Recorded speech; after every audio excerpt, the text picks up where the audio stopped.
നമസ്കാരം. 2017 ഫെബ്രുവരി 17 തൃശൂരിൽ നിന്ന് കൊച്ചിയിലേക്കുള്ള യാത്രയ്ക്കിടെ നടി ആക്രമിക്കപ്പെട്ടത്. കൊട്ടേഷൻ സംഘങ്ങൾ ആദ്യം പിടിയിലായ കേസിൽ മാസങ്ങൾ പിന്നിട്ടപ്പോഴാണ് ദിലീപിന്റെ പേര് ഉയർന്നു കേട്ടത്.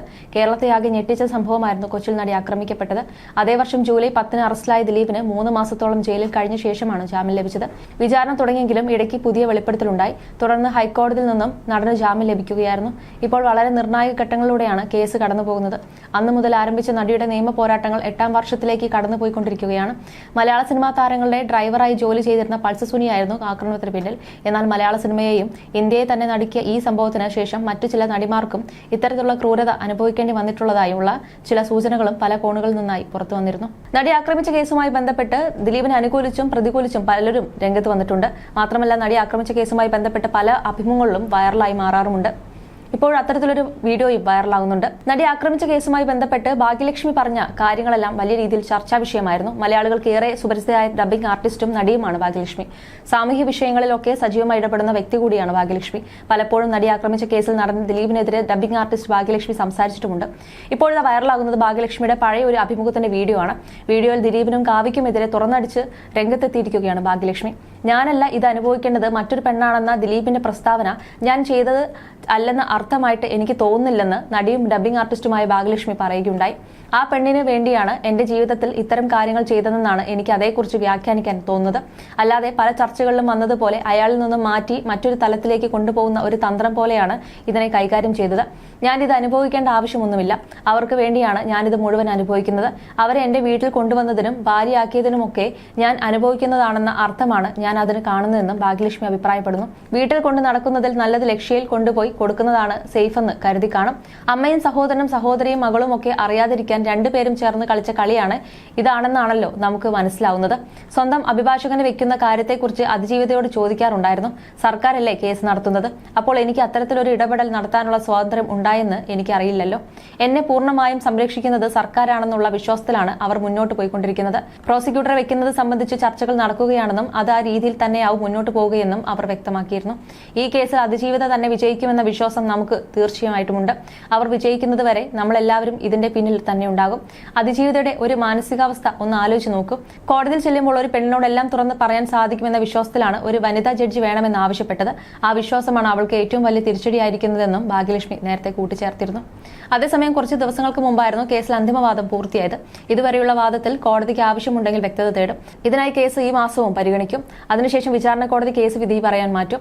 7 വർഷവും 1 മാസവും നീണ്ട വിചാരണ നടപടികളാണ് ഇപ്പോൾ പൂർത്തിയായിരിക്കുന്നത്. കേസിൽ CBI അന്വേഷണം ആവശ്യപ്പെട്ടുള്ള 8ാം പ്രതിയും നടനുമായ ദിലീപിന്റെ ഹർജി ഹൈക്കോടതി ഡിവിഷൻ ബെഞ്ച് നേരത്തെ തള്ളിയിരുന്നു. നടി ആക്രമിക്കപ്പെട്ട കേസിലെ വിധി അടുത്ത മാസത്തോടെ ഉണ്ടാകുമെന്നാണ് വിലയിരുത്തപ്പെടുന്നത്. കേസിന്റെ വിചാരണ നടപടികൾ ഏപ്രിൽ പൂർത്തിയായിരുന്നു. കേസിൽ 8ാം പ്രതി കൂടിയായ ദിലീപിന്റെ ഭാവി എന്താകുമെന്നാണ് സിനിമാ ലോകം ഉറ്റുനോക്കുന്നത്. 2017 ജൂലൈ 10 നടൻ ദിലീപ് അറസ്റ്റിലാകുന്നത്. ഗൂഢാലോചന കുറ്റം ചുമത്തിയായിരുന്നു ദിലീപിനെ പോലീസ് അറസ്റ്റ് ചെയ്തത്. കേസിൽ ദിലീപിനെതിരെ 19 തെളിവുകളുണ്ടെന്നായിരുന്നു അന്ന് പോലീസ് പറഞ്ഞത്. അറസ്റ്റിന് പിന്നാലെ ജാമ്യം ലഭിക്കുമെന്ന് ദിലീപ് പ്രതീക്ഷിച്ചെങ്കിലും 85 ദിവസങ്ങളോളം ജയിലിൽ കിടക്കേണ്ടി വന്നു. ഒടുവിൽ ഒക്ടോബർ 3 ദിലീപിന് ജാമ്യം ലഭിച്ചത്. അന്ന് മുതൽ കേസുമായി ബന്ധപ്പെട്ട് മജിസ്ട്രേറ്റ് കോടതിയിലും ഹൈക്കോടതിയിലും സുപ്രീം കോടതിയിലുമായി 50-ന് മുകളിൽ ഹർജികളാണ് നൽകിയത്. ലക്ഷങ്ങൾ ഫീസായി നൽകി ഇന്ത്യയിലെ തന്നെ പ്രബലരായ വക്കീലന്മാരെ നിയോഗിച്ചായിരുന്നു ദിലീപ് ഈ ഹർജികളെല്ലാം സമർപ്പിച്ചത്. ആദ്യം നടി ആക്രമിക്കപ്പെട്ട കേസിലെ ദൃശ്യങ്ങൾ ആവശ്യപ്പെട്ടും രേഖകൾ ആവശ്യപ്പെട്ടുമെല്ലാം ദിലീപ് ഹർജികൾ നൽകി. പിന്നീട് പ്രതിപട്ടികയിൽ നിന്നും ഒഴിവാക്കണമെന്നും കുറ്റവിമുക്തമാക്കണമെന്നും ആവശ്യപ്പെട്ടാണ് കോടതിയിലെത്തിയത്. കേസൊന്നും എവിടെയും എത്തില്ല, പുള്ളിക്ക് ഇനിയും അവസരമുണ്ടെന്നാണ് ഒരു അഭിമുഖത്തിൽ ശാന്തിവള ദിനേശ് പറഞ്ഞിരുന്നത്. നടി ആക്രമിക്കപ്പെട്ട കേസിൽ അന്വേഷണം വഴിതെറ്റുന്നത് മഞ്ജുവാരുടെ ഒരു പ്രസ്താവനയ്ക്ക് പിന്നാലെയാണെന്നും ശാന്തിവള ദിനേശ് പറഞ്ഞിരുന്നു. ആക്രമിക്കപ്പെട്ട നടി പിന്തുണയുമായി സിനിമാ ലോകം കൊച്ചിയിൽ ഒന്നിച്ചുകൂടിയിരുന്നു. സിനിമാക്കാർ ഒന്നടങ്കം അതിജീവിതയ്ക്ക് പിന്തുണ പ്രഖ്യാപിച്ചു. അപ്പോഴാണ് ഈ ആക്രമണത്തിന് പിന്നിൽ ഒരു ഗൂഢാലോചനയുണ്ട്, കൊട്ടേഷൻ കൊടുത്തതാണെന്ന് ഒരാൾ പറയുന്നത്. അത് അന്വേഷിക്കണമെന്ന മഞ്ജുവാരുടെ ഇടിവെട്ട് ഡയലോഗ് വരുന്നത്. കേസ് വഴിതിരിയുന്നത് അവിടെയാണ്. ഈ ഉജ്ജ്വല നിരീക്ഷണം എങ്ങനെ മഞ്ജുവാര്യർക്ക് കിട്ടിയെന്ന് എല്ലാവരും ആലോചിച്ചു. വേറെ ആരുമല്ലല്ലോ, മഞ്ജുവാര്യരല്ലേ പറയുന്നത്, സാക്ഷാൽ ദിലീപിന്റെ 1ാം ഭാര്യ. അതോടെ അതുവരെ എല്ലാവരും ചിന്തിച്ച കാര്യം താഴെ പോയി. പകരം ഈ ഗൂഢാലോചന നടത്തിയത് ആര് എന്നതിന് പിറകെയായി എല്ലാവരും. സ്വാഭാവികമായും ചത്തത് കീചകനെങ്കിൽ കൊന്നത് ഭീമൻ തന്നെ എന്ന നിലയിലായി കാര്യങ്ങൾ. പിറ്റേന്ന് മുതൽ അത് വലിയ വാർത്തയാകാനും തുടങ്ങി. നടി ആക്രമിച്ച 7 എണ്ണത്തിനെയും പിടിച്ച് അകത്തിട്ടെന്ന് പറഞ്ഞ് മുഖ്യമന്ത്രി പ്രതിപക്ഷത്തിന്റെ വായ അടപ്പിച്ച് നിൽക്കുമ്പോഴാണ് നമ്മുടെ നായികയുടെ എൻട്രി. ഒടുവിൽ ഈ നടിക്കെതിരെ കൊട്ടേഷൻ കൊടുത്തിട്ടുണ്ടെങ്കിൽ, അല്ലെങ്കിൽ മലയാള സിനിമയിൽ ആരെങ്കിലും കൊട്ടേഷൻ കൊടുത്തിട്ടുണ്ടെങ്കിൽ അത് ദിലീപ് ആയിരിക്കുമെന്ന് എല്ലാവരും ഉറപ്പിച്ചത്. നടിക്ക് എല്ലാവിധ പിന്തുണയും പ്രഖ്യാപിച്ച ദിലീപ് പ്രതിപട്ടികയിലുമായി. ഞാൻ ദിലീപിന്റെ പേര് പറഞ്ഞിട്ടില്ലെന്ന് അതിജീവിത ആ സമയങ്ങളിൽ വളരെ മാന്യതയോടെ പറഞ്ഞിരുന്നു. അതിജീവിത അങ്ങനെ പറഞ്ഞപ്പോഴും മഞ്ജു വാര്യർ തിരുത്താനൊന്നും പോയില്ല. ഈ സമയത്താണ് WCC ജന്മം കൊള്ളുന്നതും മുഖ്യമന്ത്രിയെ നേരിൽ കാണുന്നതും. അതിന്റെയും നേതാവ് ദിലീപിന്റെ മുൻ ഭാര്യയായിരുന്നു. പത്രങ്ങളിലും ചാനലുകളിലും ഈ സംഘടന അവർ അർഹിക്കുന്നതിന്റെ 100 ഇരട്ടി പ്രാധാന്യം നേടി.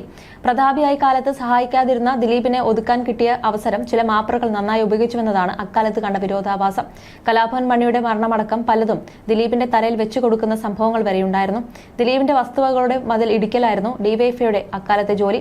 ദേ പുട്ടുപൂട്ടിക്കാൻ മറ്റൊരു കൂട്ടരും, ചാലക്കുടിയുടെ ഡി സിനിമ സർക്കാർ പുറമ്പോക്ക് കയ്യേറിയാണ് നിർമ്മിച്ചതെന്ന് പറഞ്ഞ ഒരു കൂട്ടരും, ദിലീപിന്റെ ദാമ്പത്യ ജീവിതം പരാജയപ്പെട്ടതിനെക്കുറിച്ച് മുൻപത്തെ ഒരു കുടികുത്തിയ സിനിമാ മാധ്യമപ്രവർത്തകനടക്കം രംഗത്ത് വന്നിരുന്നു.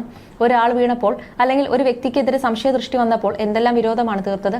ഇതിനിടയിലാണ് കേസ് ഒരു സ്ത്രീ ഓഫീസർ അന്വേഷിക്കണമെന്ന് അതിജീവിത ആവശ്യപ്പെടുന്നത്.